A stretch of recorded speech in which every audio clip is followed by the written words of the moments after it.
Hello friends, welcome to the video number 28 for the Excel 2016 series. And in this video we're going to talk about how to do or how to perform some of the basic actions or operations we can do with cells, rows, columns, and well, even the worksheets of our workbook.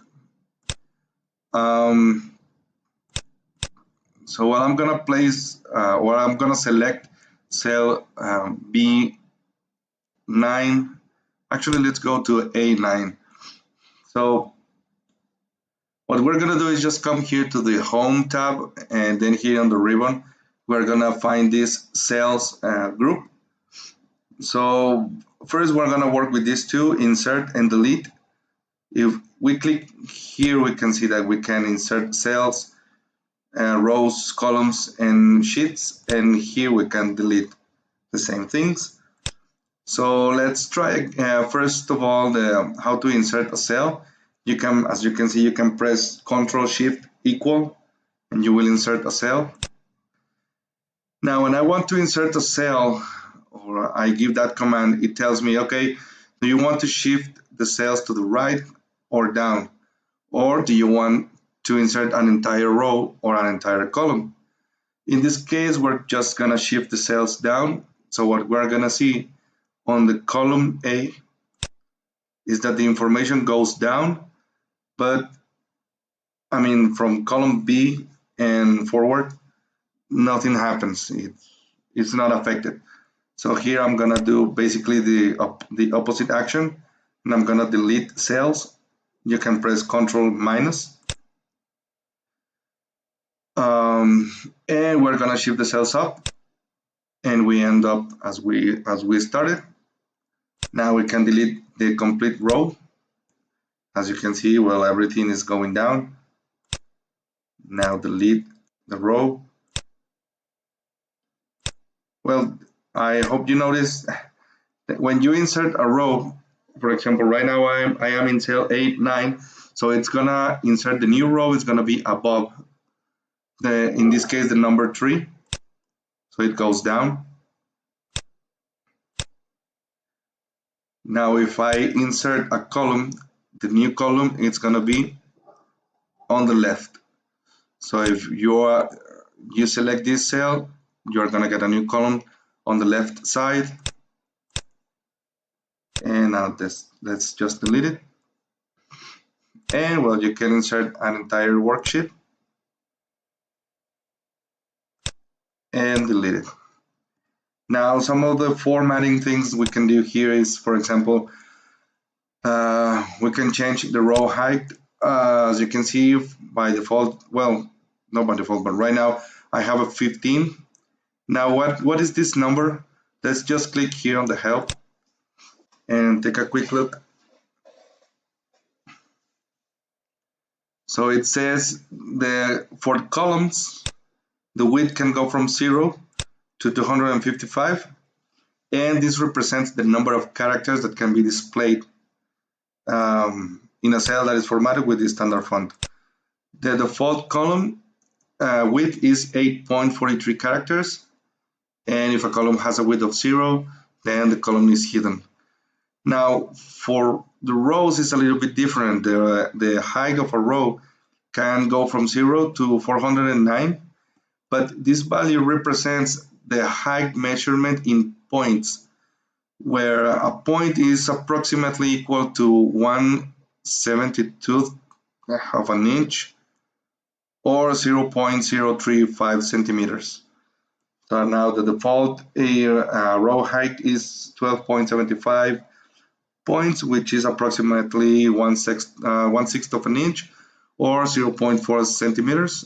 And if a row has a height of 0, then the row is hidden. So, well, just to know, I mean, what are these numbers that we are inputting here? So I can double the height, for example. I can press Ctrl C and undo the action. Same thing for the width. You can go, I don't know, for 90. Remember, you can just grab it here, change the width of the column. You can select multiple columns and then just change one. and both will take the same measurement.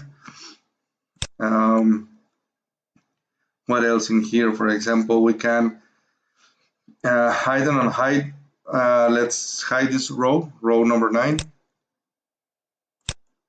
If I move with the arrow keys, you can see now I go from row 8 directly to row 10. If I want to bring the hidden row back just by clicking here on hide rows, nothing is going to happen. What I need to do is select from row 8 to row 10, and then try again. Now I have it back. Basically the same thing. For example, if I hide this column A, for example, if I select column B and I go to unhide column, nothing is gonna happen. So I gotta move to the left. Hopefully you can see here that the green line, that border line that is on the left, is disappearing. So when I made that selection, I can now go to unhide columns, and I can see back column A. What else? We can rename our worksheet by clicking there. Is just gonna give me the same effect as just double clicking on the name of the worksheet. That's pretty simple. We can move or copy the sheets. For example, here to what book? We can stay on this same book, the index. We can create a new book. You can select here, says before sheet. So if you select, for example, this one, well, then I'm gonna move to the very beginning of the document or of the workbook. We can create a copy. If you want to go to the very end, you have this option that says move to the end. Here, for example, I'm going to create a copy in a new book. So now you can see I have a new book and I only have this worksheet. I don't need this anymore. So it's pretty simple. And now we can just change the color of the tab. For example, if this worksheet is very special or very important, I can, for example, highlight it in red. You can see that it's taking that color, but it's gonna be more viewable or more obvious when you change to another worksheet. So now the red is very, very intense. And well, that's pretty much about it for this video, because the protection of the worksheet and the cells, that's a subject for a whole new complete different video. So those are basic operations we can do with our cells, rows, and columns. I hope you find this video useful. Please give it a like and share it with your friends. I want to invite you again to subscribe to the channel. And well, as always, thanks all of you for watching, and I hope to see you on the next video.